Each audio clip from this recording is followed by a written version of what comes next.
If stories about dignity, quiet strength, and second chances speak to you, please like this video and subscribe so you don't miss the next chapter.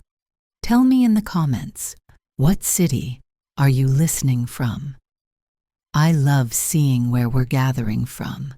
My name is Margaret Whitfield. I'm 70 years old, a widow, and I live in a cedar frame house just outside Madison, Wisconsin, where the mornings smell like fresh coffee and damp earth, and my birch tree peels its papery bark like it's shedding old stories. My life was never about noise or spotlights.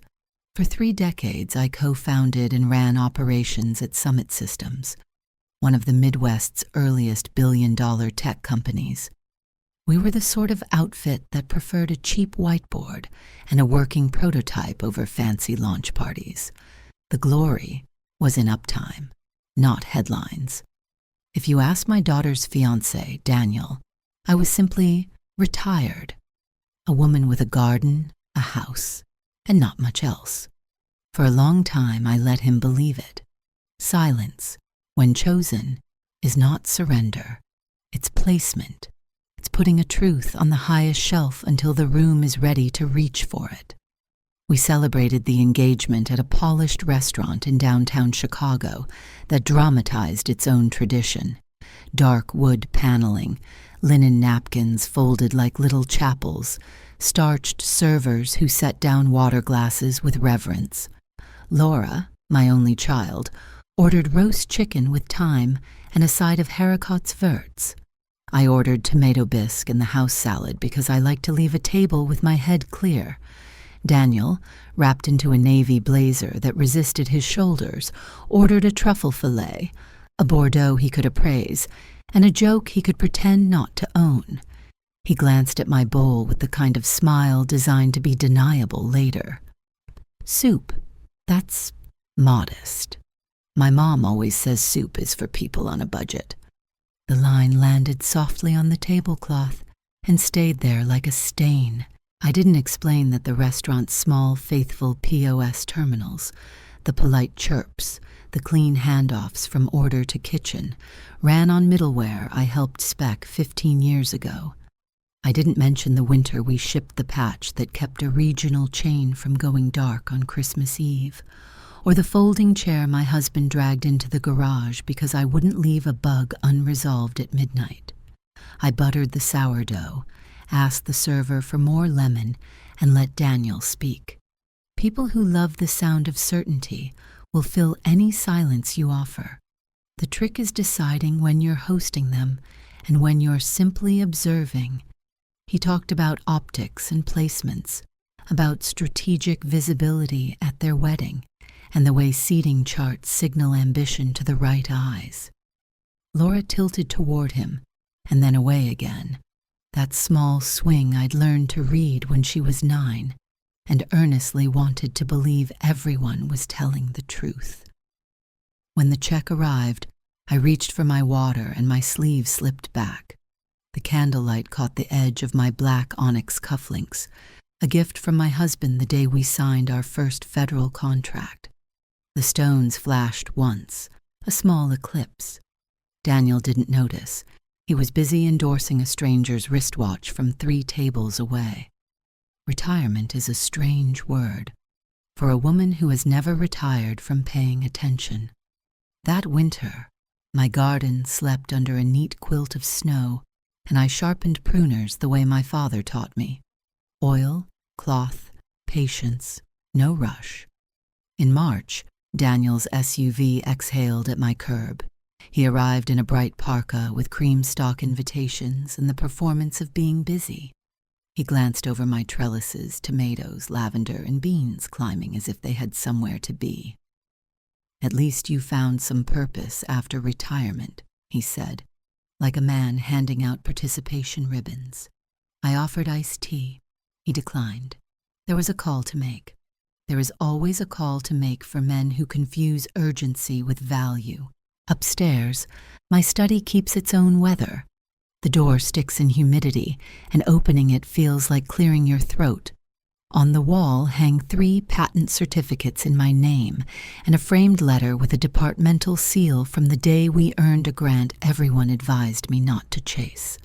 In a wide, shallow drawer lies the original partnership contract, onion skin and blue ink crisp, as if time had been warned not to smudge it. A photo from our garage days lives in a silver frame, me in a sweatshirt 2 sizes too big, Alan Roth with more hair and the same intent eyes, and Charles, my husband, streaked with grease and certainty. We were young then, but not foolish. We didn't gamble, we iterated. I don't keep these to win arguments.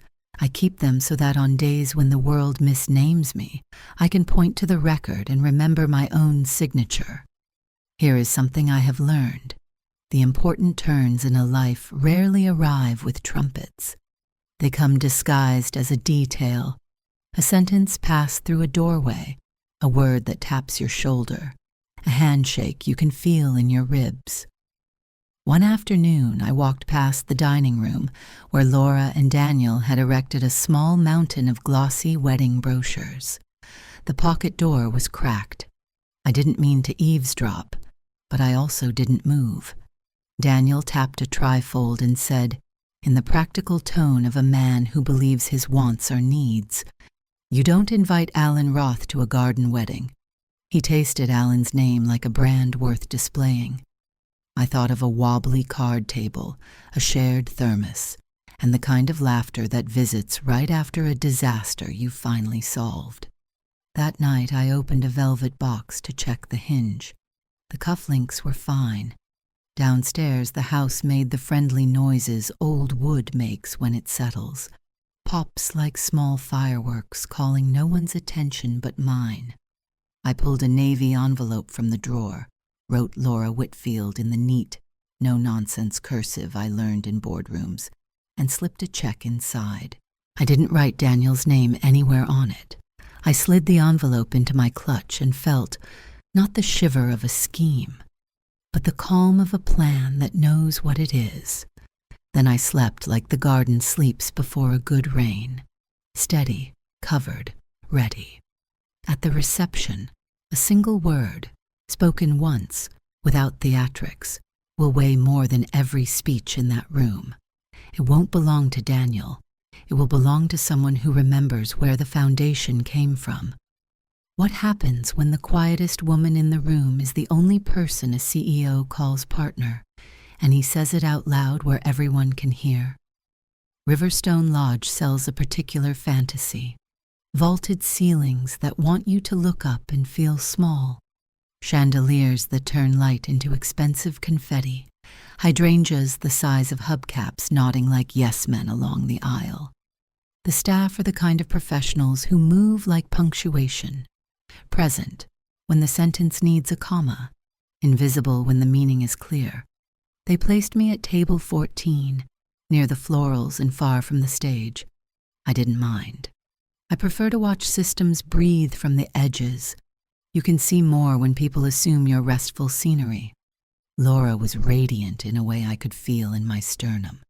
There is a specific light that visits a daughter on the day she decides to cross a threshold. It is not the dress, not the hair, not the bouquet. It is her eyes learning the weight of the word we. We met in a small vestibule off the bridal suite, where the air smelled like hairspray and hope. "Do you need anything?" I asked, straightening a stray ribbon. "No," she said, and then laced her fingers with mine the way she did when escalators seemed like moving mountains. That kind of no always carries a yes inside it, and both are true. Daniel moved through the crowd with the confidence of a man who has practiced his smile in reflective glass. He shook hands, clapped backs, nodded in ways that suggested familiarity where there was only quarterly interest. I watched him clock arrivals the way a broker watches tickers, identifying which faces could raise his value by proximity. My onyx cufflinks sat quiet beneath the charcoal sleeve of a suit that had seen its share of rooms that wanted to talk over me. I have always believed sleeves can carry memory, Fabric learns what kind of woman it is covering. When Daniel finally steered a silver-haired man toward me, his palm perched on the gentleman's back like he was guiding a trophy, he introduced him with a flourish. "This is Mr. Roth, my boss, one of the greats." Then he pivoted to me with the bland courtesy people reserve for benign furniture. "And this is Margaret, my fiancé's mom. She's retired, keeps it simple." Alan's gaze did a precise three-step I recognized at once: confusion, recognition, warmth. The lines around his eyes reorganized as if a solved proof had popped back into view. He reached for my hand with both of his. "Margaret Whitfield," he said, choosing the lower register we used in high-stakes rooms so nerves couldn't climb it. "God, it's good to see you again, partner." The word partner fell into the room like a polished gavel wrapped in velvet. Conversations hiccuped. A violinist nicked a note and stitched it back together. The venue manager looked up from a clipboard, then down again, disciplined enough not to stare. I felt the moment not as triumph, but as alignment, the click of truth, sliding home. Daniel blinked as if his teleprompter had frozen. "Partner?" he repeated, the vowel searching for a floor. Alan didn't perform. He told the truth the way engineers prefer it: clean, unembellished, adequate to the facts. "We built Summit together," he said. "Everything you stand on now, she poured the foundation." He didn't angle the sentence toward Daniel like a reprimand. He delivered it to me like a return. Respect doesn't look around to see who's watching. It knows its address. Bodies around us performed a little choreography of awareness. A server paused half a beat too long with a tray of scallops. A gray-haired guest from 3 tables over pursed his lips, like a man excavating an old newspaper memory. 2 younger executives whispered in the vowel-less way of people suddenly measuring their earlier assumptions. No one applauded, and I was grateful. Praise in the wrong voice can curdle. I nodded once at Alan, the same way we nodded when the failover worked the night the East Coast servers misbehaved and nothing important broke. Daniel's smile retreated to a neutral line you learn in elevator mirrors. The thing about masks is not that they crack, it's that the face underneath doesn't know where to look when air hits it. He stood there, recalculating a story that had always served him. I felt neither victory nor pity, only the steadiness that comes when a ledger balances after a long audit. I excused myself politely and found the terrace where magnolia and champagne share the same theatrical air. Laura joined me a minute later, her veil catching at a stubborn petal. "Why didn't you ever tell him?" she asked. Not injured, not accusatory. Curious in the way a good scientist is curious. I smoothed the veil and tucked a strand behind her ear, something I hadn't done since prom. "Because how someone treats you before they know, that's the truth," I said. "And sometimes you need to see the truth uncoached." She looked down at the bouquet, then up at me. "He made me believe you were content being small." I shook my head. I was never small. I was quiet. There is a difference. Quiet listens on frequencies bragging can't hear. Inside, the band recovered its confidence, and the hum of 100 conversations stitched itself back together. I returned to table 14, took a sip of water, and placed a navy envelope on the gift table. Whitfield Legacy Fund. Check to Laura Whitfield for $50,000. Not to Laura and Daniel. Not to Mr. and Mrs. Just her name in the same deliberate cursive that had signed vendor agreements, grant acceptances, and endowment paperwork. Paper teaches when speeches would only cloud the point. Later, during a lull between toasts, a man in his late 60s approached and asked if I remembered the regulatory intern class of '94. I didn't lie. I said I remembered the way they labeled everything correctly without being asked. He bowed his head, not theatrically, just enough to return something he felt he'd carried too long. A waitress passing with a tray of olives leaned in and whispered, "You wore it well, ma'am." I smiled. Dignity isn't an outfit. It's a posture cloth can remember. When the evening began, its slow descent. After the predictable speeches before the band's second wind, Alan found me once more. He didn't hover. "If you ever get bored," he said, "we could use your eyes on strategy." I told him the truth. If I get bored, you'll be the first to know. But boredom is a stranger in a house where Basil keeps volunteering, and a daughter has just learned that her name fits on a line by itself. Daniel reappeared near the end with a glass too empty to be useful and a face practicing neutrality. He thanked me for coming, as if I were a distant aunt who had sent a quilt. I thanked him for the seat. When we shook hands, his grip held the question he didn't ask. "How long have you known I didn't know?" I didn't answer questions that weren't spoken. I have earned the right to let silence work its own hours. Outside, the air cooled and the hedges drew themselves up like dignitaries. I stood for a moment under a chandelier that had followed me to the foyer, watching prisms make rainbows out of ordinary light. Legacy doesn't roar. It breathes. It waits. It keeps its receipts. And when it is called by its proper name, it doesn't need to raise its voice. It already knows the room. A mask has cracked in public. Next comes the cost. When the envelope opens and a new project finds its name, whose story holds and whose story unravels? The morning after Riverstone felt like the house itself was holding its breath, the way a sanctuary does once the choir files out and the pews remember the hymn without anyone singing. Sunlight slid across the birch outside my kitchen window and drew pale stripes on the butcher block island where I make my coffee. I still brew it the way Charles taught me. Wait for the bloom, respect the water. Don't rush heat into work it hasn't agreed to do. I have found most things in life improve when you give them the dignity of timing. I set my cup on a cork coaster and opened the door to my study.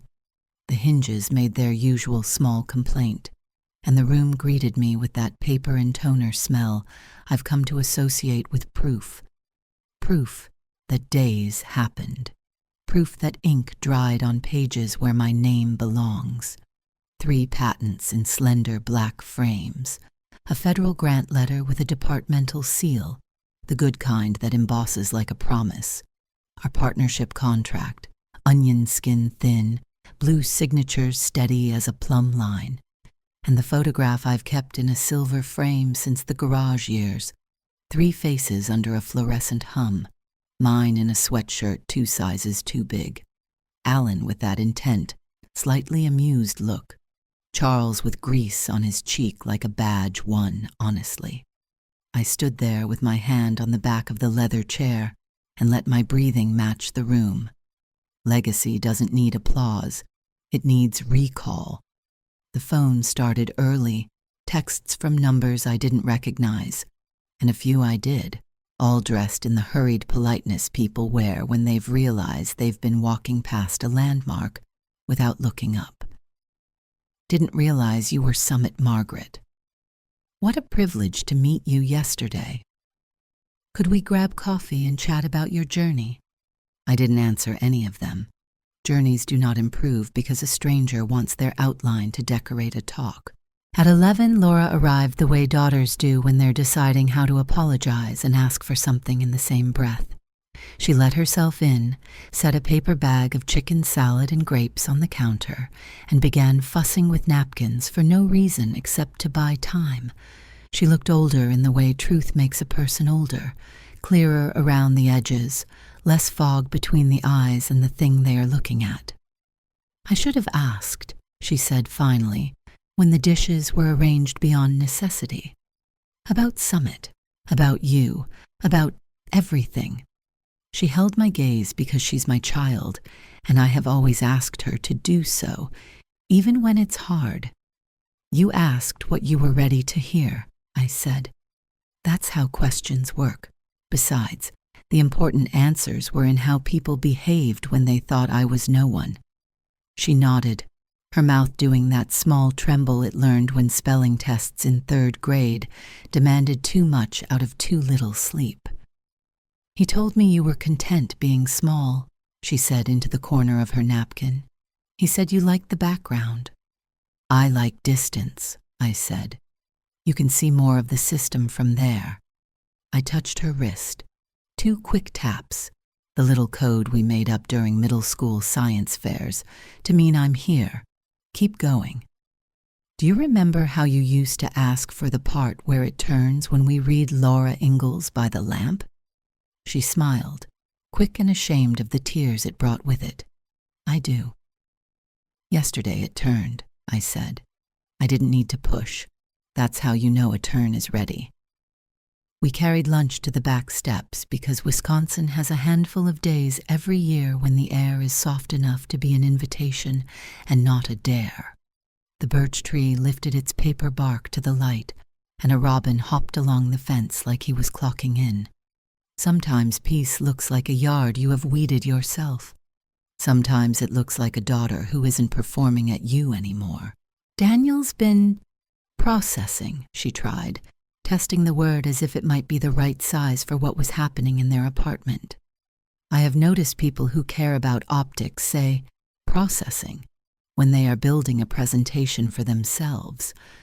What does processing look like? I asked. Not because I didn't know, but because answers sound different when a person hears their own mouth give them shape. He thinks he should help shape the story so it's cohesive, she said. The quote's audible, which is a thing only daughters and lawyers can manage without hands. He suggested we make a plan for what we share with people, and when. Did he suggest how you feel in your own house? I asked, too kind to sound like a blow and too direct to be mistaken for anything else. She closed her eyes once, slow. He suggested an advisory circle, she said, to keep things sustainable. She listed 3 names I didn't know, and 1 I did, none of whom had ever worn an apron over their work, because work didn't care what they wore. He means well, she added, loyal even in the seam where loyalty and habit look the same. He thinks infrastructure is love.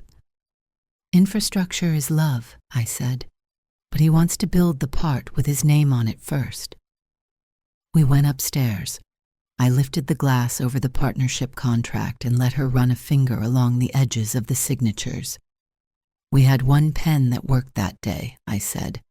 We passed it like communion. She laughed, and I heard the 9-year-old again, something in her joy that hadn't had to dress up to be taken seriously yet. She studied the patents.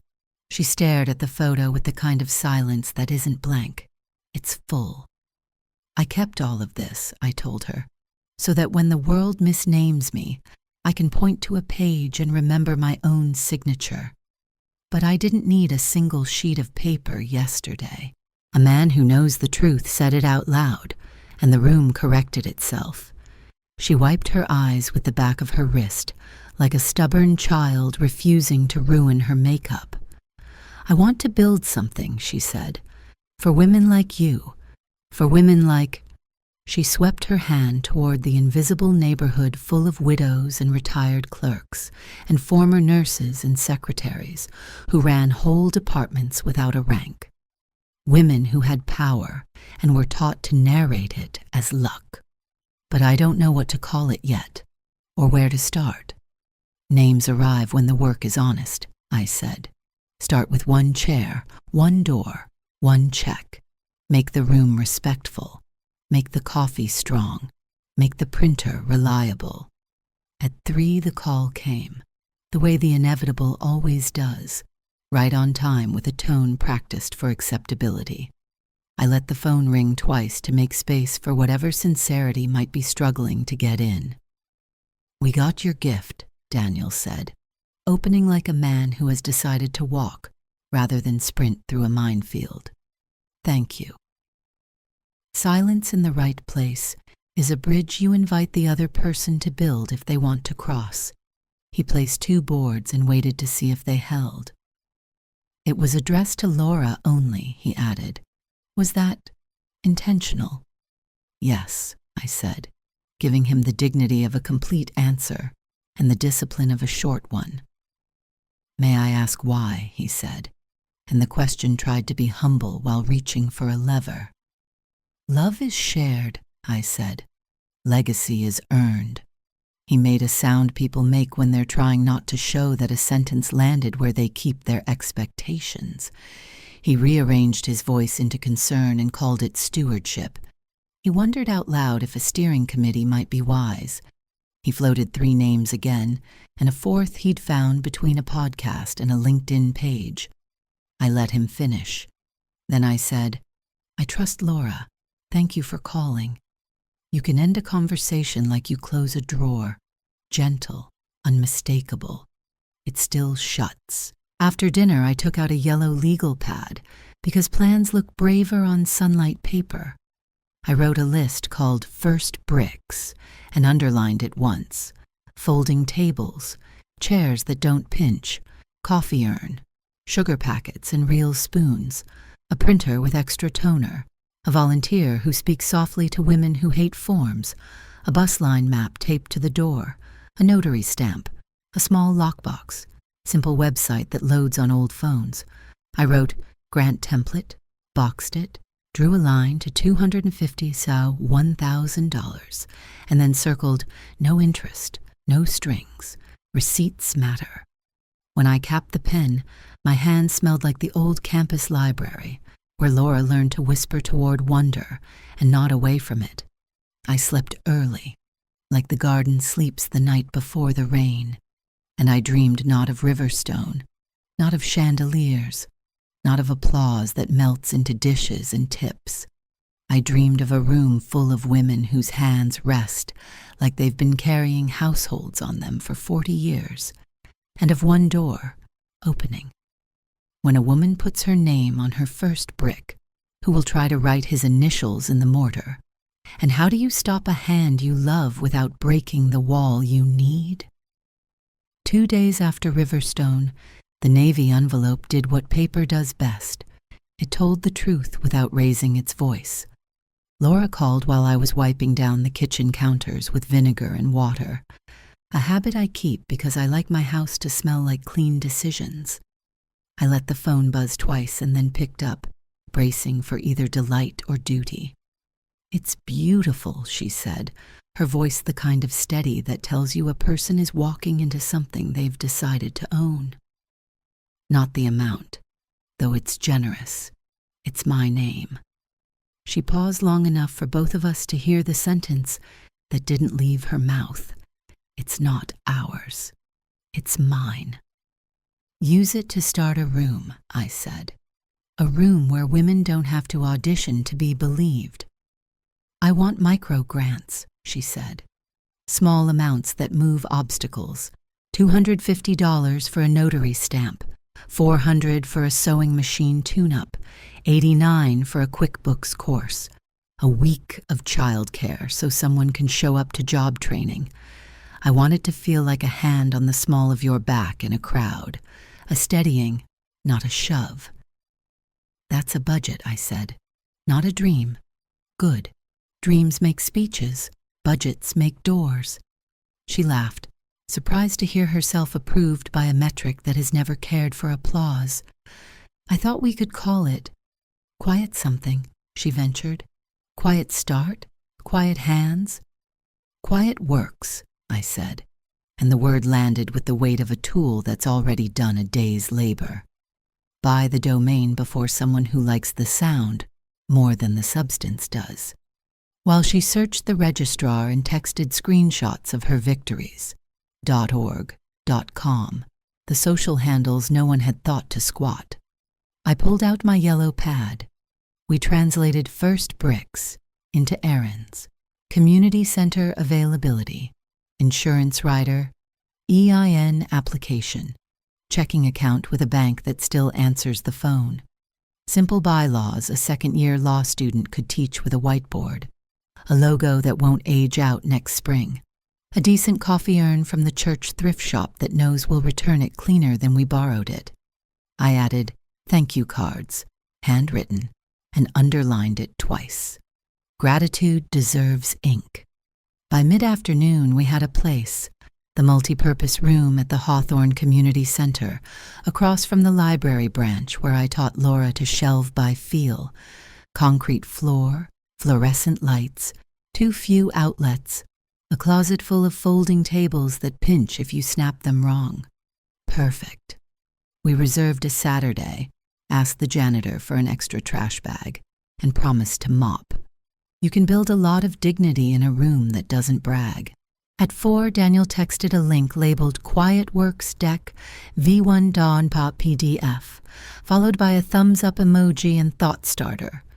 In my youth, we called decks stacks of paper and thought starters opinions.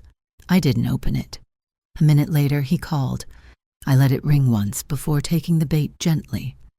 I love the energy here, he said, the way men praise a woman's enthusiasm when they plan to repoint it toward their own wall. I threw together a steering structure, just a sketch. I included a board slate, people who can get you in the right rooms. I already have a room, I said. It has tables. He chuckled like we were sharing a joke about amateurs and their quaint attachments to furniture. He listed 3 men and 1 woman I'd never met, all with titles that sound like responsibilities when you say them quickly. They could handle governance while Laura focuses on program, he said, casually separating my daughter from the thing she was building by naming it. Laura will choose her advisors, I said. Governance is not a costume. He pivoted, like someone changing lanes without signaling because he believes his destination justifies the swerve. Of course, I'm thinking fundraising. If we want sustainability, we need a capital plan. A launch event with the right partners could... We're not launching, I said. We're unlocking. He let the line stretch. On his end, I pictured the micro pause in front of an elevator, where a man decides whether to keep pressing the button. Okay, he said eventually. I'll let you both lead. I'm here if you need amplification.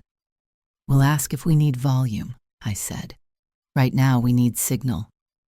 That night, Laura forwarded me a tiny website she'd built with a template and common sense. White background, black text, 1 serif font for the name, and a friendly sans for everything else. A photo of hands, older, lined, nails clean, a ring that had seen 60 Christmases. Do we need icons? She asked. Icons are what you reach for when you don't trust words, I said. We have words. We made a list for registration day. I told her to put the coffee near the door so the room smells like welcome and not like policy. We planned for pens that don't explode, clipboards that don't flex, and chairs with backs. We added a quiet corner for women who bring grief with them and need to sit with it before they can talk. We wrote receipts, not reverence, in the margin and circled it. The first donor was not a person with a plaque. It was the print shop on Monroe that has been saving Little League teams from poor layout decisions since the 90s.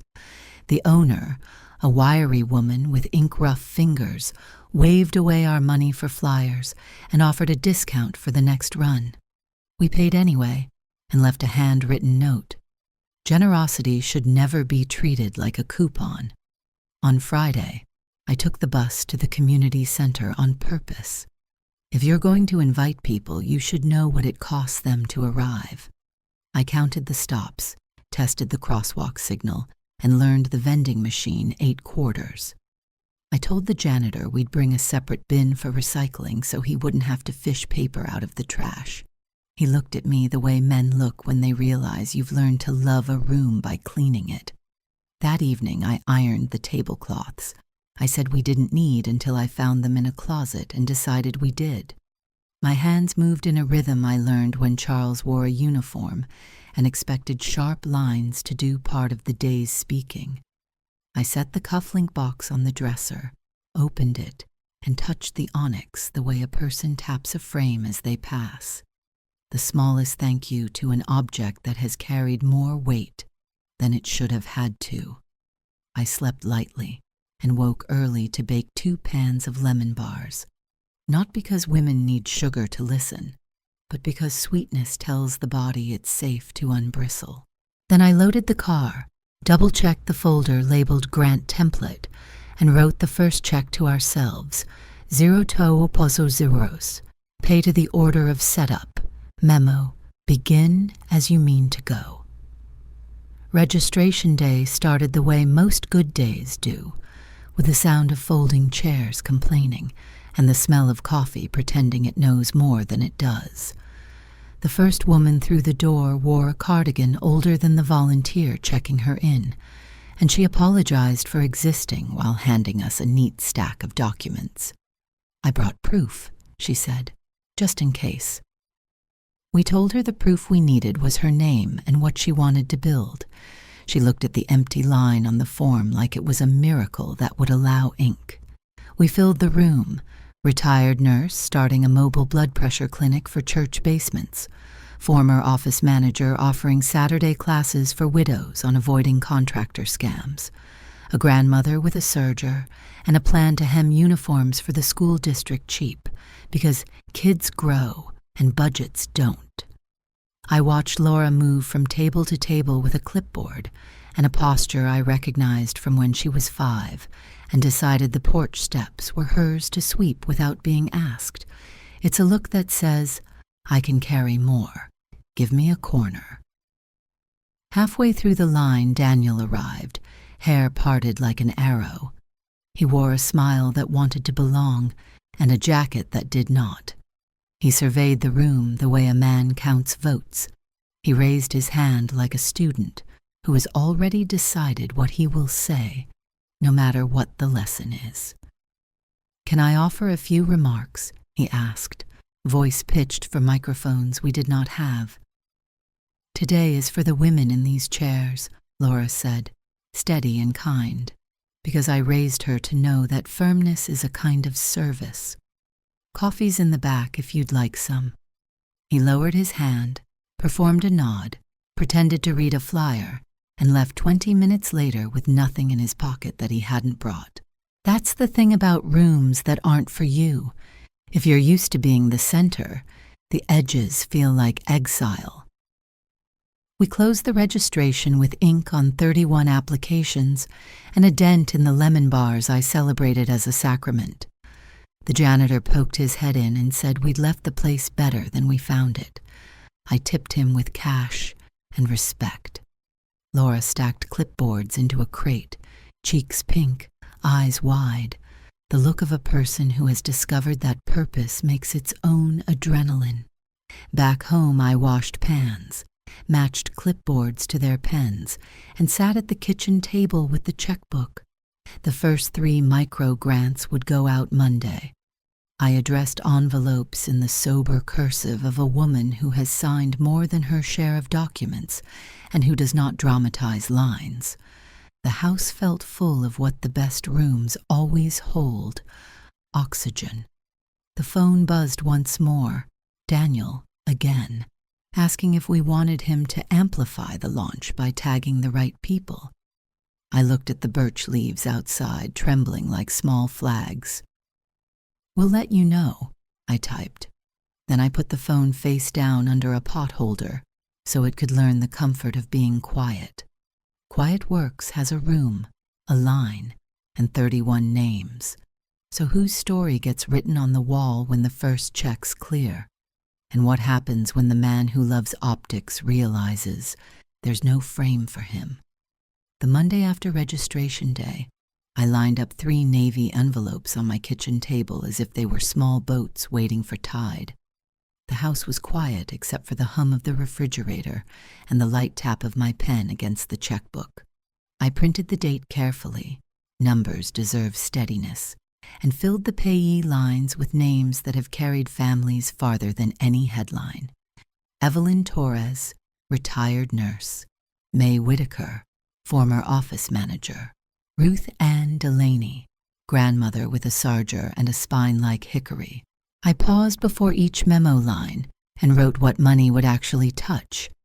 Blood pressure kits, plus gasoline, scam prevention flyers, plus hall rental, school uniform hems, plus needles. If you want a budget to behave, you tell it the truth about what it's for. I slid receipts into a file I'd labeled Quiet Works, First Cohort, and brewed coffee strong enough to encourage manners. When Laura arrived, she carried a plastic bin of clipboards and the face she makes when Hope has decided to sit down and stay a while. We opened my study door and used the big oak desk as a sorting table. I thought we'd issue checks in person, she said, so nobody has to decode a bank app they don't trust. I nodded. Not everyone is interested in becoming a password manager to get $400. We scheduled pickup windows, printed directions, and made sure the community room's keypad worked. I brought lemon bars again because sweetness tells people they're not asking for too much. The first envelope went to Evelyn. Her hand shook slightly as she signed the receipt, the honest kind of shake that comes from years of lifting other people out of bed, with care. People in my church check their pressure with machines older than their grandsons, she said. I'll bring fresh cuffs and a smile where folks already feel safe. We took her picture only after she asked for one to send to my daughter so she stops worrying I'm sitting still. We gave her the chair near the coffee and waved until she crossed the parking lot.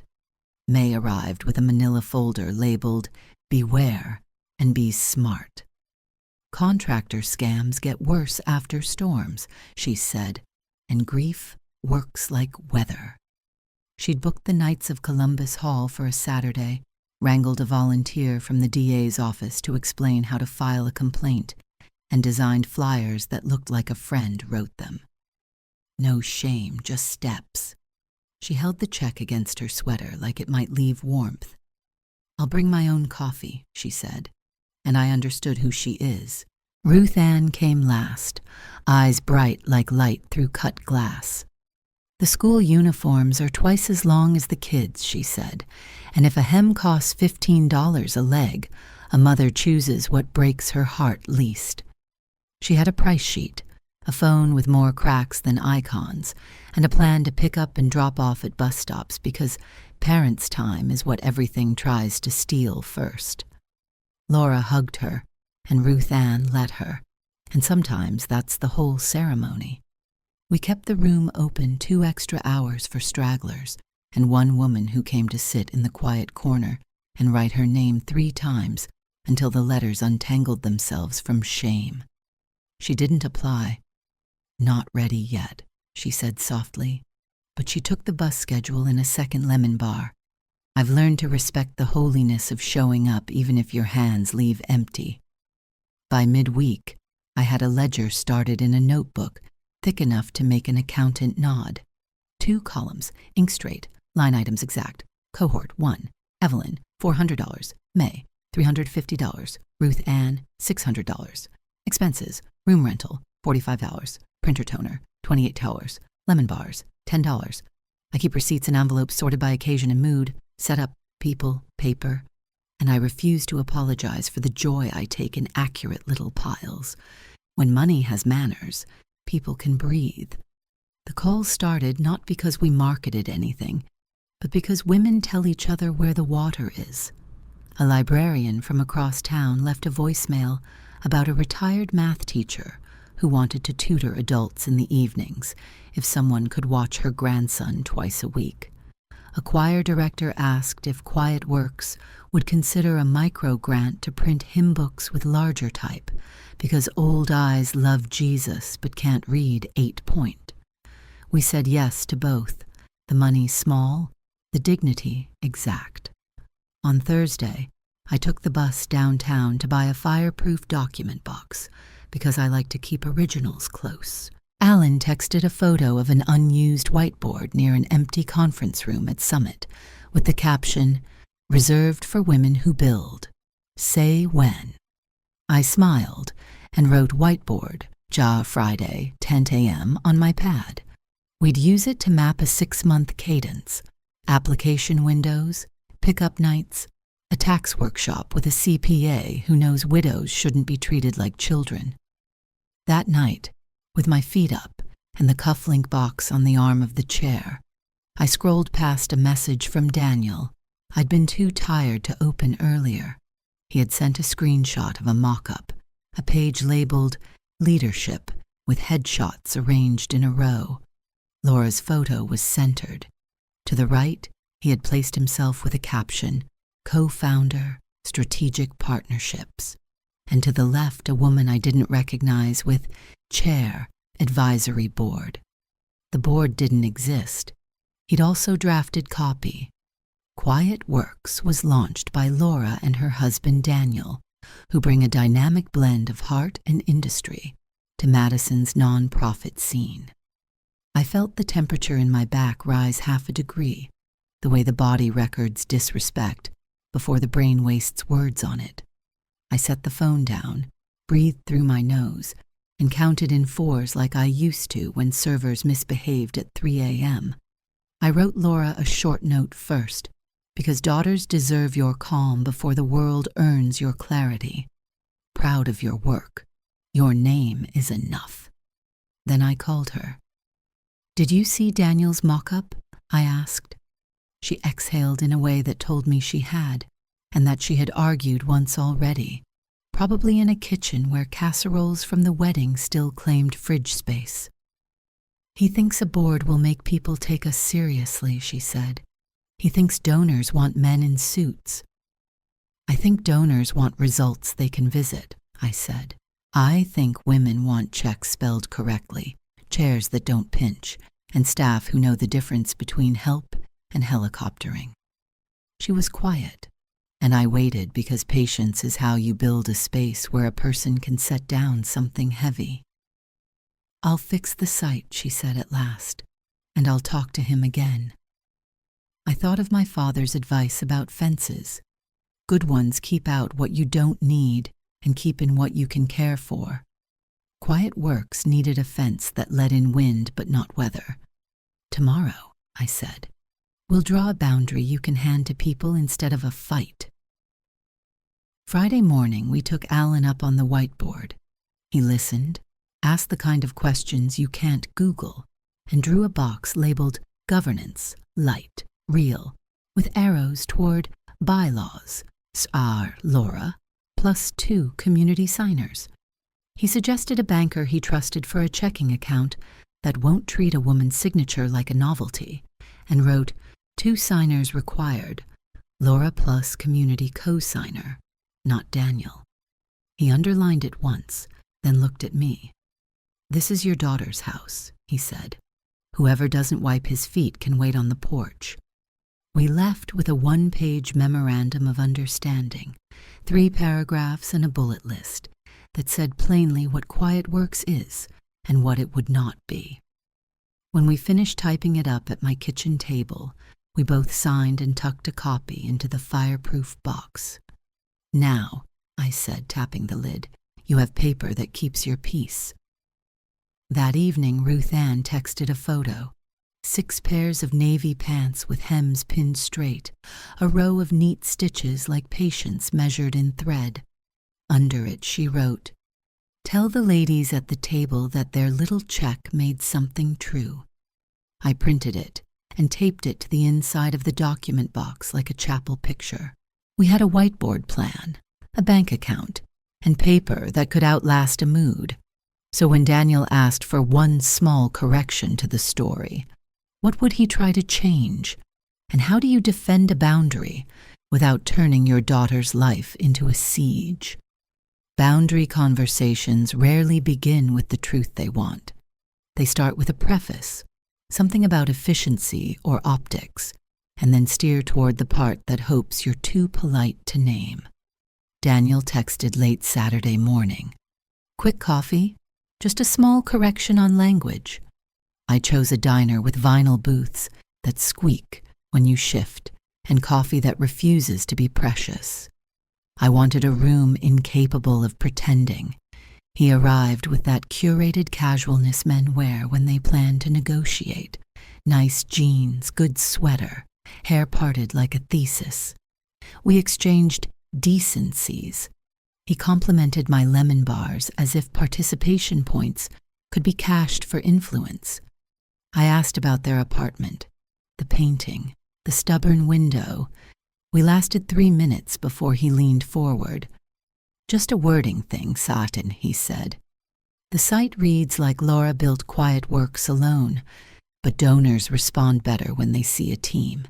Could we add, launched by Laura and Daniel Whitfield?" "Daniel," I said, calm as a level on a quiet sawhorse. "You don't share her name."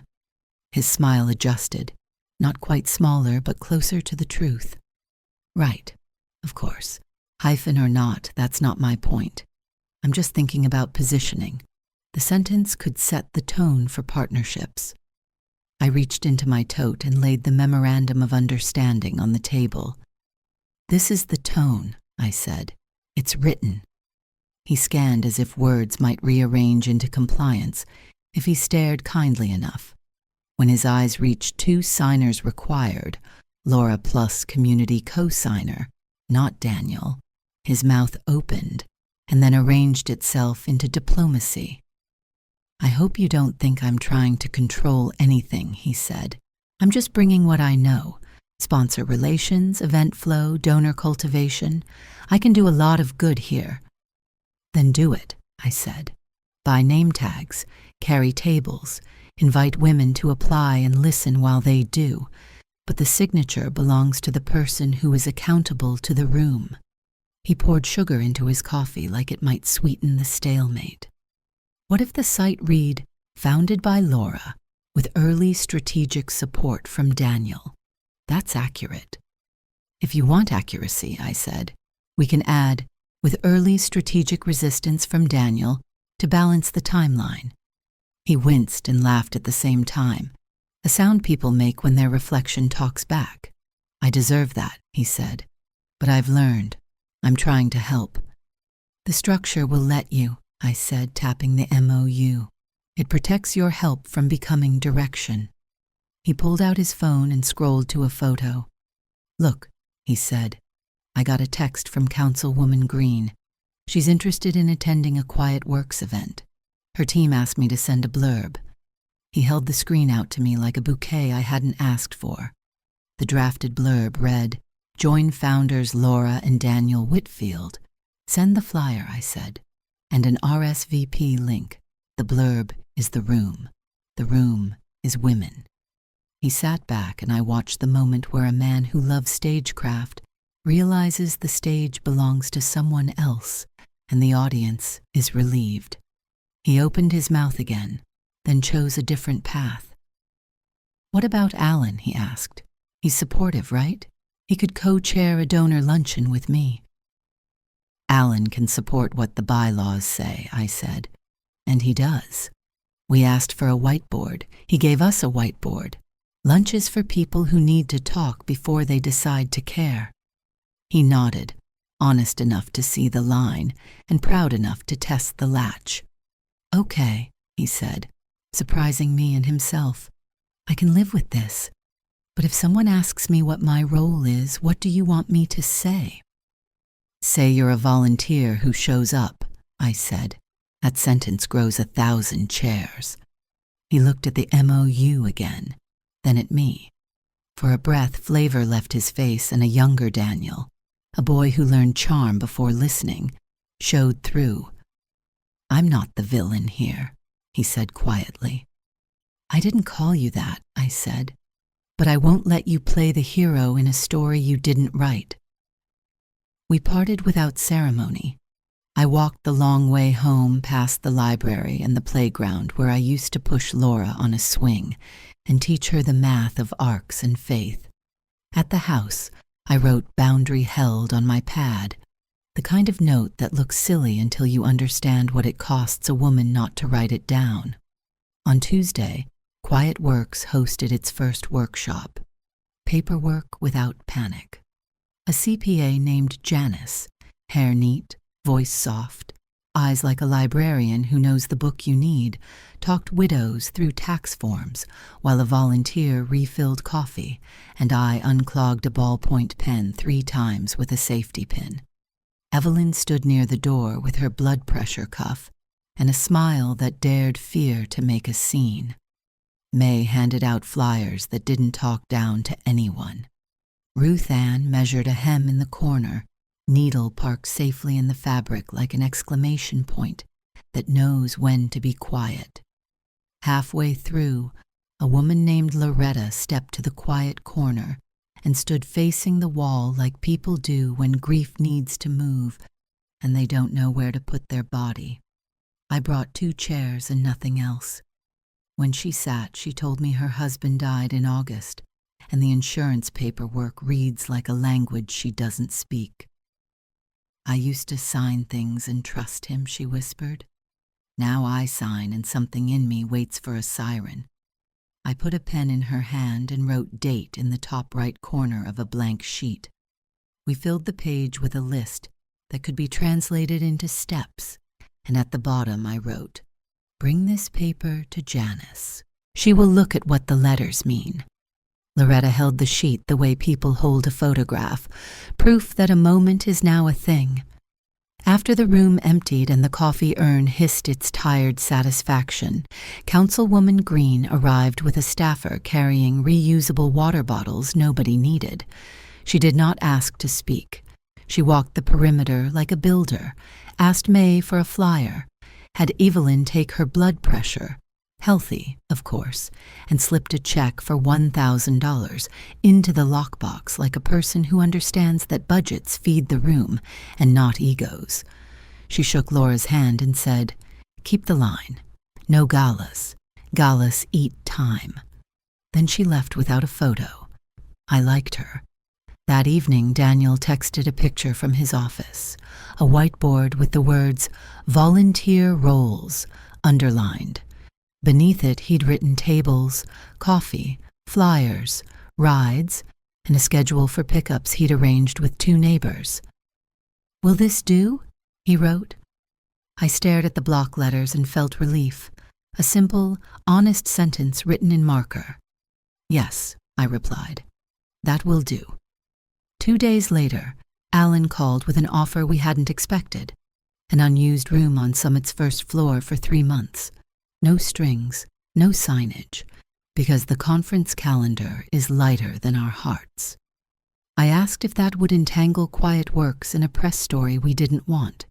He said, "No press unless you want it. A room and a key." We accepted. I bought a rug and a lamp because fluorescent lights are hard on people who've already been squinted at enough. On Friday night, Laura and I moved boxes into the borrowed room. We set a plant on the windowsill because green steadies the eye. We taped our memorandum of understanding inside the cabinet door, so Boundary had a literal hinge. I tacked Ruth Ann's photo, straight hems, straight stitch, above the desk. When we finished, we stood in the doorway and listened to the room breathe. I didn't know the sound of something we built would be this, Laura said. Like a train that's leaving on time. I squeezed her shoulder twice, our old code, and said, "Write the schedule in pencil. Trains need grace." As we turned out the light, my phone buzzed. A text from Daniel. "Heard Green came. Nice. I told a few people. They're impressed." For once, the sentence didn't feel like a claim. It felt like weather, reported, not controlled. I typed back, "Thanks for the rides list," and left it there. At home, I opened the cufflink box and polished the onyx with a cloth until it caught the lamp and threw back a small, correct star. I wrote, "Silence is clarity, paper is kindness," on a card and tucked it behind the cufflink, a sermon for myself the next time a boundary dressed as a suggestion asks for a seat. We had a room, a key, and a boundary with a hinge. So when our first public celebration arrived, who would the microphone try to wander to, and what lesson would the room teach without saying a word? We refused to call it a launch. Quiet Works labeled the day First Checks plus First Chairs, printed in 14-point on plain white paper. There were no balloons. Balloons have a way of lying to the air. We laid out tables, stacked simple certificates that looked like invoices for courage, and set the coffee under a sign that read, Pour plus sit. If you want a room to behave, you tell it what to do, and then do not surprise it. Women filled the chairs early because women who have kept households running for decades arrive 5 minutes ahead of time with tissues and mints. Evelyn checked pressures with the efficiency of a nurse who can hear fear in the cuffs whisper. May passed a clipboard to a woman who squinted at her own handwriting and said, "It's been a while since I wrote my name like I meant it." Ruth Ann brought a small sewing kit, just in case a hem gets brave. She threaded a needle and smiled at me across the room like a mother at a piano recital. "This is not hard. It is important." Councilwoman Green came and stood in the back by the coats the way people do when they prefer to be useful rather than seen. She folded programs as if they were hers to tidy. At one table, a retired dispatcher explained to a shy woman how to say no to an electrician who doubles his price in her doorway. 2 pews worth of church ladies whispered prayers that sounded suspiciously like logistics. Lord, send a neighbor with a truck and a son who keeps his word. I've always liked how faith in this town speaks fluent calendar. We did not have a stage. We had floor tiles and a microphone that whined unless you held its cord just so. So I asked a teenager to be the cord's friend for an hour. I wore my charcoal suit because fabric remembers and because a room deserves your pressed best, even when you don't ask for applause. Laura took the front with a small stack of papers and no speech, just the notes of a woman who trusts herself to be honest. "Thank you for coming," she said, and then stopped like a good pilot at the threshold of weather. "We said we'd keep our promises small and visible. Today is the first set." She called Evelyn's name, and the room clapped like a good casserole. Warm, sufficient, generous, without spectacle. Evelyn lifted her envelope like a hymn book and said, "I will see you Tuesdays and Thursdays, same as always, but with better cuffs." Laughter. Relief. The teenager held the microphone cord correctly. The speakers behaved. May walked up and the room applauded the way church basements do.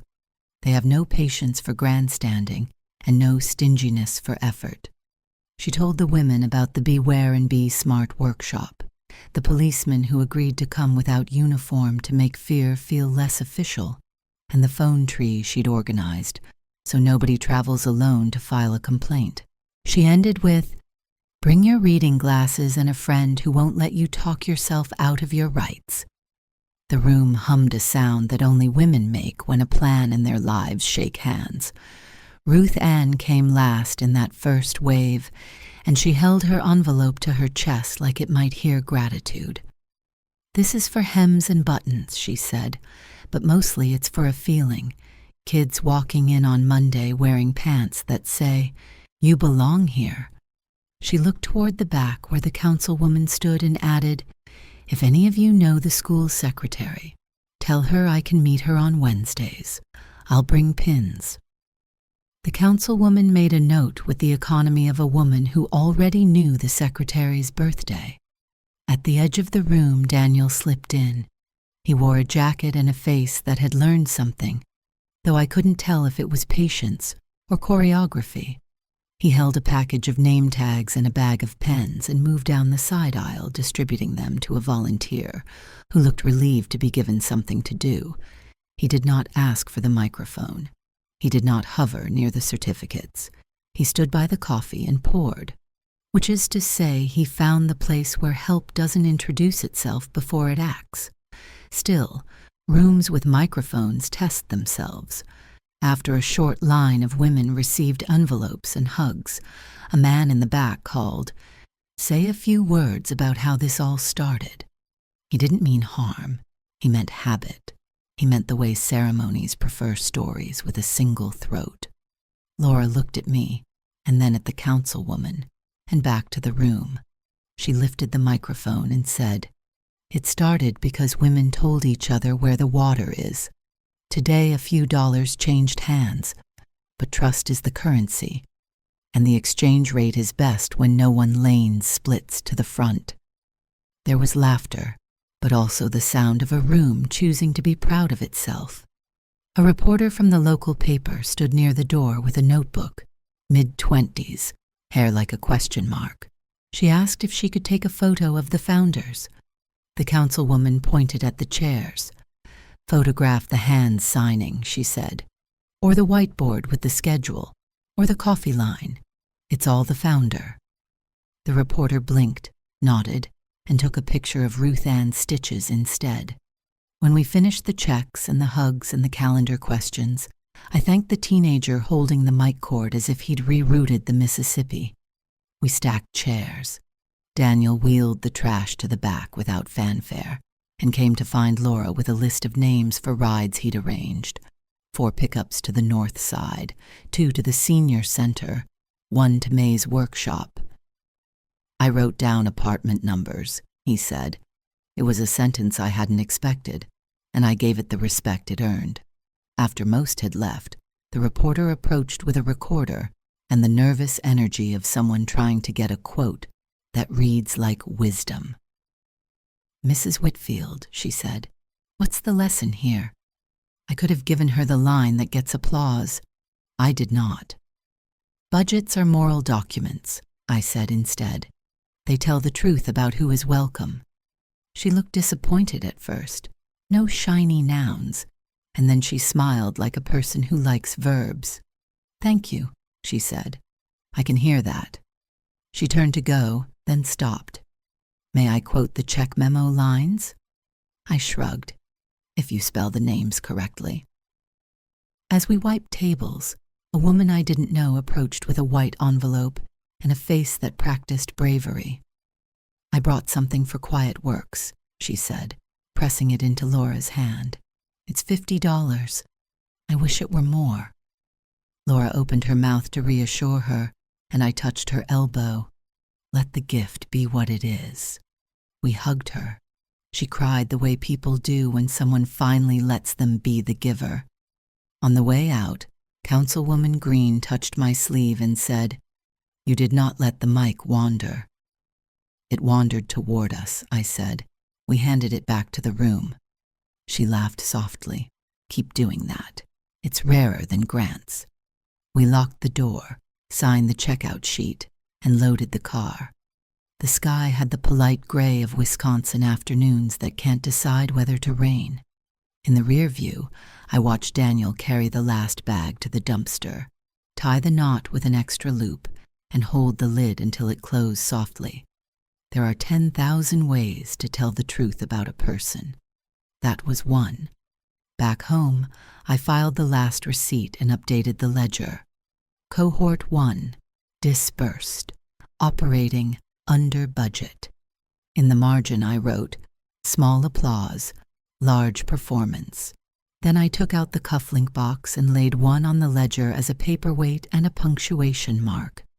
I brewed chamomile and stood at the window while the birch shuffled its leaves like an old woman searching a purse for mints. The room chose its own center and the paper told the truth. So when a larger stage invited us to share the story, who would step forward? And what would I wear to remind myself not to mistake a spotlight for a standard? 2 weeks later, a regional foundation asked Quiet Works to join a community impact evening. There would be panels and donors and the kind of appetizers that demand toothpicks. The email was polite, detailed, and included a sentence that made my skin lift up and listen. "We'll open with a short origin story from your founders. Origins like to be tidy. Our origin was a daughter, a check, and a room that refused to be narrated by the loudest voice." Laura read the invitation twice. "We should go," she said, and I agreed. We asked for 10 minutes, and no spotlight hotter than the room. They offered 8 minutes and lights that respected eyes. We accepted. The night of the event, I opened my closet and reached for the charcoal suit. Fabric has memory. Mine remembered boardrooms where I refused to be chaired, and briefings where my voice found the register that kept the room from jumping. I fastened the onyx cufflinks with hands that can still sew a hem and sign a check without asking permission. Before I closed the box, I placed a note card beneath the velvet. Love is shared. Legacy is earned. I like my reminders to sit where they can watch me. In the car, Laura rehearsed facts that do not care about nerves. Number of applicants, dollars dispersed, hours volunteered, first outcomes. Keep the verbs, I said. Adjectives are what speeches use to hide. Daniel rode in the back with a crate of clipboards and a box of name tags. Just in case, he said. He wore a quiet tie. That was new. The ballroom had the same chandelier personality as Riverstone, a ceiling that wanted applause and carpets that forgave shoes. I recognized faces from annual reports and 1 or 2 from grocery aisles. Alan stood near the back, not on the program, clapping when appropriate, hands in pockets when it wasn't. I squeezed his arm as we passed, and he squeezed back. In the corner, Councilwoman Green talked with 2 pastors and a woman I knew only as the person who gets every kid to the dentist somehow. We were third on the program. A non-profit with a van told their story first. Pictures of smiling children, a mission that deserves gasoline. Next, a startup with immaculate slides talked about ecosystems and innovative stackable solutions. I have never fully forgiven the word stackable. Then it was Quiet Works. We stood together, Laura with her notes, me with my hands at my sides so I wouldn't reach for a mic that didn't need rescue. The moderator asked for our origin story. I looked at Laura, and she answered the way a builder answers. It started with 3 envelopes and a room with chairs. She told them about Evelyn's cuffs, May's flyers, Ruth Ann's hems. She named dollar amounts so the audience could feel how small a miracle can be and still count. The moderator leaned forward, scenting a narrative shape she prefers. And your founders? She asked, tilting the word like a brand new hat she hoped we'd wear. Laura didn't even glance at me this time. Quiet Works was founded by women who show up and sign their names, funded by neighbors who think $50 counts, and stewarded by a small ledger that refuses theater. She looked toward the back where Daniel stood next to a flip chart and said, Our volunteers carry tables and pour coffee and drive people home. That is the leadership suite. The room made the sound audiences make when an answer has left them with nothing to improve. The moderator smiled tightly the way people do when the script got out of its harness. And the future? She asked. Will you scale? Laura nodded once. We will deepen, she said. Depth scales. We'll add a night class for forms, a rotating clinic for notary work, a seamstress circle that meets Wednesdays. We'll say no to galas. They eat what we need to feed. Someone laughed. Someone else exhaled gratitude. We ended with a slide that was not a slide, just a photo of the whiteboard schedule and the words, First checks plus first chairs in black letters. Applause, the good kind. Afterward, donors came like they do. 2 who wanted to be seen giving. 3 who wanted to be certain we could spend their money without needing them. 1 woman who pressed $20 into my hand and whispered, For needles. We took it. We write all gifts down because budgets tell the truth. By the coffee urn, Daniel stood with a man I recognized from Riverstone as somebody who believes his introductions are gifts. This is the brain behind Quiet Works, the man said, clapping Daniel's shoulder. Daniel's face flickered toward me and Laura like a skipping tape finding the right groove. He shook his head, smiled in a way that looked like a fresh muscle, and said, I'm a volunteer. The brains are in those chairs." He pointed toward a cluster of women laughing near the coat rack. It was a small sentence. It was enough. On our way out, Alan caught my sleeve. "The suit still tells the room to mind itself," he said. "So do you." He asked nothing about returning to strategy. He didn't have to. He's learned the difference between invitation and obligation. We promised lunch without microphones next month, and he promised to bring a pen that works. Back home, I put the suit on its wooden hanger and set the cufflinks in their box. I poured chamomile, turned off the kitchen light, and walked to the back room where the cedar chest sits under the window like a quiet animal that has learned to guard. Inside, among the folded vests and the neat stacks of letters, I keep a small leather notebook I started when Charles died.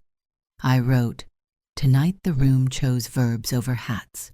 We left with more chairs than we brought." The next morning, mail arrived addressed to Quiet Works at the borrowed Summit Room. The envelope was from a church I didn't know. Inside was a check for $250 and a note. "For hems, in memory of Ruthie, who once sewed my Easter dress at midnight." I pinned the note to the corkboard above the desk because memory deserves a nail. In the afternoon, I sat under the birch with my yellow pad and made a new list. Second cohort needs. It was longer and plainer than the first. Bus passes, printer paper, child-sized folding table for toddlers who come with their grandmothers, magnifying glasses for forms, an electric kettle for tea that tastes like mercy. At the bottom, I wrote, "No mints with wrappers that sound like guilt." Then I laughed alone and felt company anyway. Before supper, Laura stopped by with a pie tin and a question that mattered more than sweetness. "Do you think," she asked, eyes on the horizon where clouds audition for weather, "that I've been too hard on Daniel?" I thought about the rides list, the trash lid he'd held gently closed, the sentence he'd chosen at the donor table. "I think," I said, "that people grow when rooms don't protect them from what they can survive." She nodded, half relief, half assignment. "He's trying," she said. "So are we," I answered. After she left, I opened the cufflink box one more time and held the onyx like a stone you find in a river that doesn't belong to you, but lets you borrow it for belief. I thought about how silence had carried me here, not as erasure, but as clarity, as timing, as mercy for truths that didn't need to wrestle for a mic. I thought about the sentence I had not had to say at Riverstone, because Alan said it for me, partner, and how little I needed the word now that the ledger spoke. I wrote a letter I will never send to the women who will never know my name, but will sit in our chairs and sign their own. You are not behind, you are arriving. Bring your reading glasses. Bring your stubbornness. Bring the paper you think can embarrass you and watch it fail to. We have a pen that writes and a lamp that flatters nobody. Sit. We will start at the top right corner where dates live. When the sun slid off the roof and the birch turned its leaves into coins, I closed the notebook and lifted my face to the kind of evening Wisconsin does, as well as any place on earth. Plain, honest, with room for breath. The house behind me held the document box, the ledger, the first certificates, and a note card that says, "Love is shared, legacy is earned." Out front, the street had already decided what tomorrow would look like. Buses stopping, women walking, a door with a keypad that works. I don't need a stage. I need a table. I don't need reintroduction. I need a list.